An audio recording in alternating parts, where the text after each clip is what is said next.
Hello, my name is Alex Love, and welcome to the Roundtable. First, I just want to say thank you for joining me on this table discussion today. Thank you for coming out today. And I have some questions to ask you, so I figured let's just get started. Are you following any elections? And if so, which ones are you following and why? I mean, obviously the current one going on here, the local one in the United States, I feel like that's pretty prevalent in news right now. Yeah. I mean, I've been following a little bit of the presidential election. I've mainly just been following some highlights of the Kamala and Trump elections.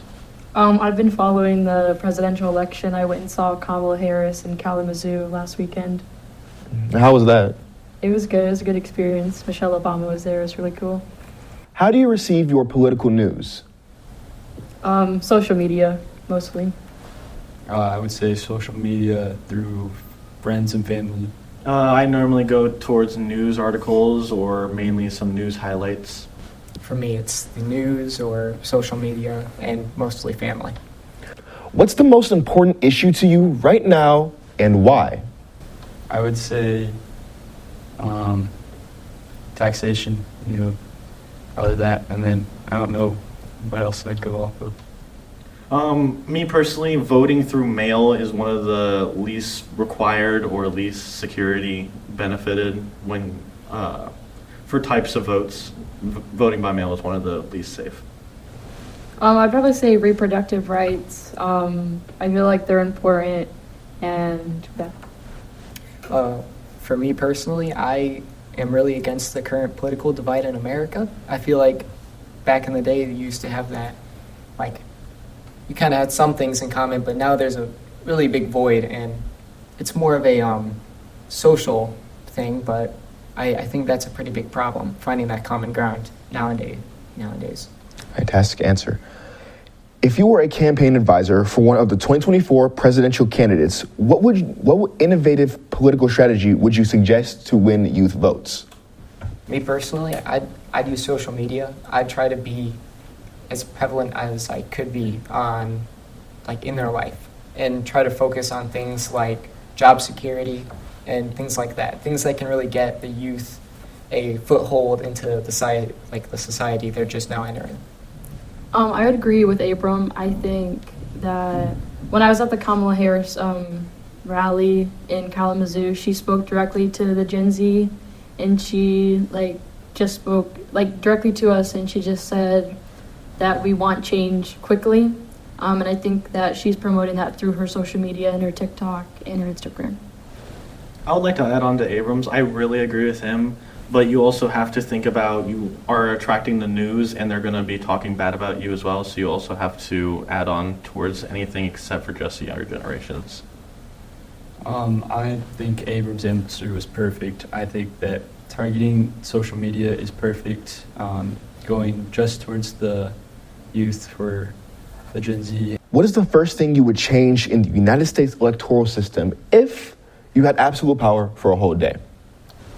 Can I start with this one? Of course. Get rid of sending votes through the mail because they are unsecure and someone could just have your information, like how parents have their kid's social security number. Because if the kid decides not to vote this year, the parents could put down the social and put down the name because they have all the general information and mail in the vote because you weren't there to be personally, or someone could steal your identity and vote for someone else. Mm-hmm. I feel like getting people to be able to access the just being able to vote. I know Cooper, he did mention some things. It is insecure voting by mail, and we did see some problems with it in recent years, but I feel like we could kind of contribute or try to reinforce that way of voting, because a lot of people who are older and some people who, it isn't just one group, it's all different types of people with different beliefs who could be voting by mail, who can't come in person. They might have something scheduled or something they can't access a voting station for whatever reason. But I feel like, we could definitely reinforce that in the United States. I would probably say to have maybe required voting. because I feel like we lose a lot of votes from people who feel like that their vote doesn't matter. So maybe required voting would help us out. I like both the answers that were given to help with the voting. I don't know if I agree with having everybody to vote because I think it's based on your opinion. I don't think if your opinion is not to vote, I don't think you should be forced to do it. But I do agree to be able to give people access through voting mail for people that cannot go out and vote. So I do agree with Labor. Do you think it's more important to have fresh new ideas in the 2024 candidates or have political experience? And why? I mean, me personally, I do like fresh ideas and new faces, more importantly. But I also do feel like, what was the other part of the question? If you have to have experience. I feel like experience is, or you can benefit from that, at least from like the idea of having a face that you know, but also ideas, and America's constantly changing. You can't just have a political party from the 1800s who like stay with this like really strict belief and just expand on that. You kind of have to come at it at different angles and stuff like that. I just wish there were more options, quite frankly. If I could, I agree with Abra on this, because if you have a new party and they don't know what they're doing to run an entire nation, things are just going to either collapse. That's why someone with experience is normally better for every single job. I think it's a mixture of both. I think there is benefit from having new ideas, but then also there comes with experience. You need the experience to be able to run the nation. I feel like that's what you need. So I do agree with Abram, but I do feel like new ideas is beneficial. Yeah, I agree with Caden in that you have to have multiple people on your team to advocate for like all generations and to show that you have experience, but you also can bring new ideas to the table. If the next president could solve a single major social or economic problem, what would it be? If I could lead here, getting more in-depth with the laws and everything, because in recent years, the corrupt system and everything has been on a rise, and unwarranted deaths and arrests have been caused a lot more in recent years, so maybe crack down on some security or police detail.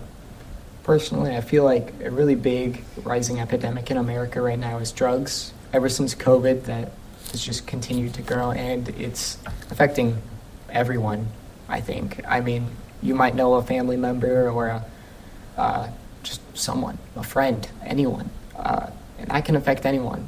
So I feel like we should crack down on some things that relate to like heavier drugs, like especially fentanyl. Fentanyl has been hurting so many people in communities close to home, so I feel like we should crack down on that. I agree with Abram 100%.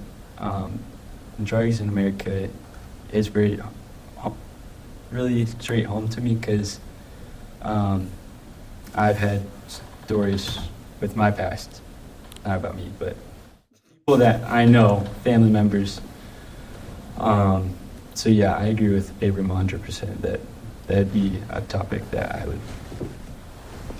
Yeah, I agree with everybody. I think these are all important problems in the world today, especially in America.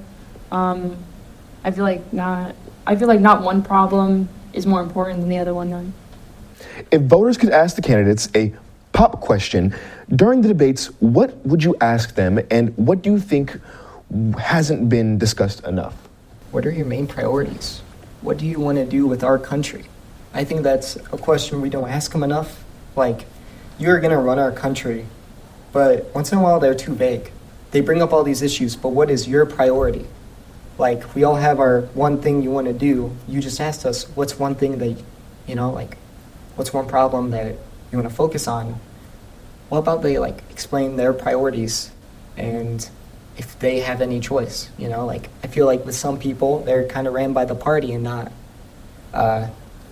themselves, their opinion, or their voter base. They just kind of run off a script. I don't know. I feel like we need that more openness.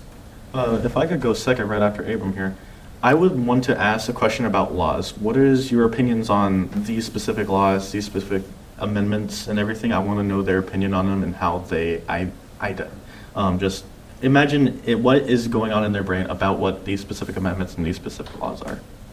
Yeah, I would say I would ask who they're doing it for. Like, what's their reason behind everything that they've done to get here, and what's their reason for wanting to become president and wanting to become a leader?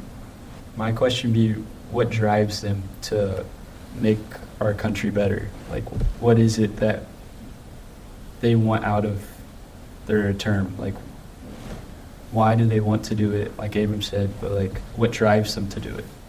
Do you think that social media is hurting or helping the presidential debate and candidates for their advertisements, their promoting themselves to have you vote for them? Is that helping them or hurting them?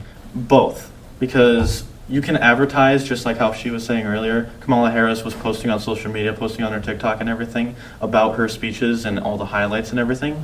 But then also you have people clipping some of the things out of context and not having the full entire story behind it. But both are good and both are bad, because you have to think, is this a good person you want in office? But then you watch this TikTok video that someone sent you of it, just the person that you were going to vote for just absolutely doing something you absolutely hated. But if you actually look, it was something that was clipped out of context. Yeah, I agree with Cooper that there's like a lot of things on social media that can be taken out of context or switched around or edited to make people look bad, or to make fun of other people. But I feel like there's also a lot of good that can come out of it. If you go like to their main page and see what they're saying, and it's not just things that they're saying, but you can learn stuff. Even if it's not what you stand behind, you can still learn stuff from social media.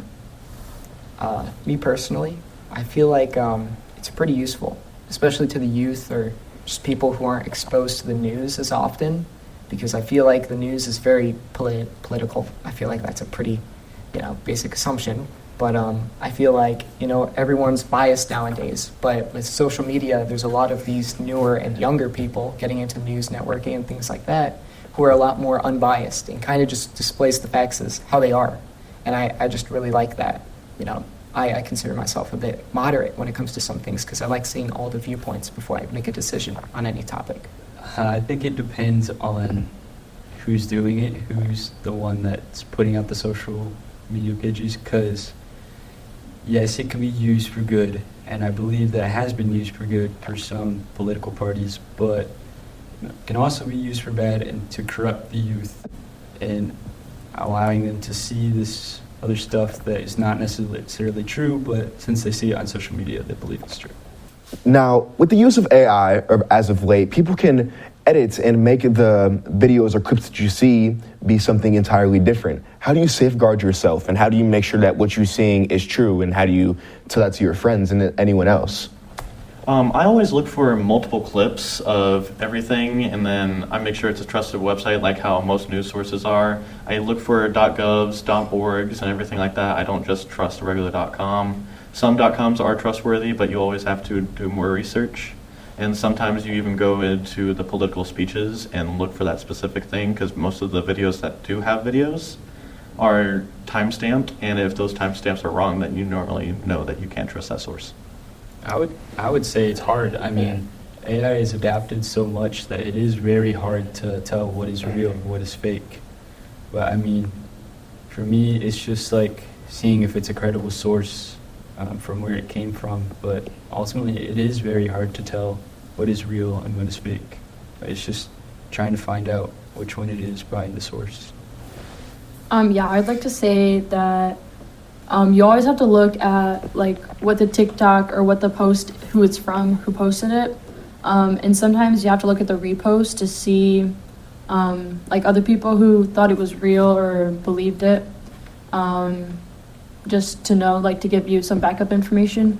But you also have to look at comments to know, like some people just tell you that it's fake.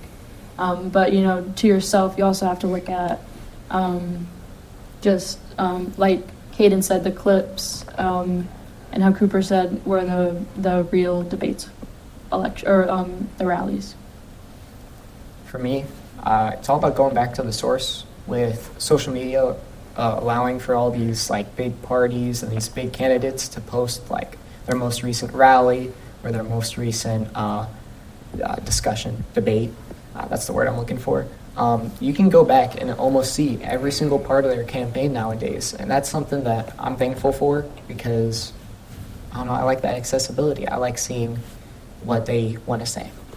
At these rallies, the candidates will usually bring in somebody to maybe help them with their campaign. Do those people that show up at the rallies either help you or, not persuade you to vote for them? An example being Eminem at one of the Kamala Harris rallies. Does that make you, hey, I want to vote for Kamala now because I saw one of my favorite artists there? Or does that be like, I don't think I want to do that because she's grasping for straws at this point? I'll come in first. I'll say that knowing that Michelle Obama was at the Kamala Harris rally in Kalamazoo persuaded me to go because I am a big fan of Michelle Obama. The other people that were there, I didn't know them that talked. But I feel like bringing in celebrities or other people, they're not doing it to get the attention. The celebrities already like them, and some of the celebrities are posting to give maybe them attention, but the candidates aren't. Sometimes it's not their main focus or their goal. They're just bringing these people in to show that they have a supporter. You have to think that some people will just go to these events just to listen to the political people, and if they bring someone else, then you're going to have to listen to them as well and understand what their ideas and their perception on the candidate is. So you're getting multiple perspectives, and after someone who is also either famous or higher up in the chain of command, they're also there with either Kamala Harris or Donald Trump or anyone else. They're there to also benefit her. So you also have to look at if they're going to try to benefit you or just themselves.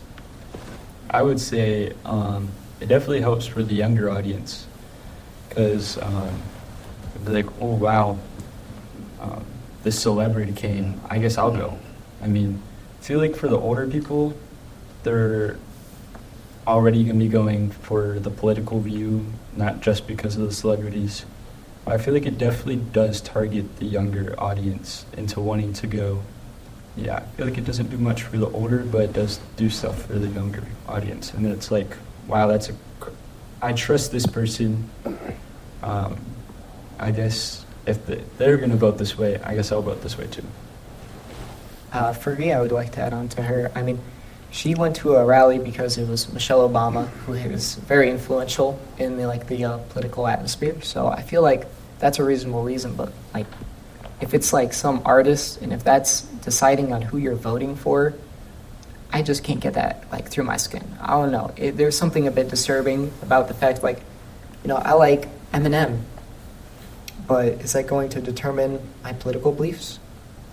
Oh, yeah, I agree. Yeah. You shouldn't be basing your opinion off of one other person's opinion. You shouldn't just be following what this celebrity did or that celebrity did. You should still be, going to rallies or doing your research to find out who you want to win or who you want to vote for. Yeah. I just want to clarify, I did not mean that I agree that people should do that. I'm just saying that there are people that vote because their celebrity is doing it. Yeah, it helps. Yeah. Exposure. Yeah. I agree that people should research, but I'm not saying that's what everybody does. Yeah.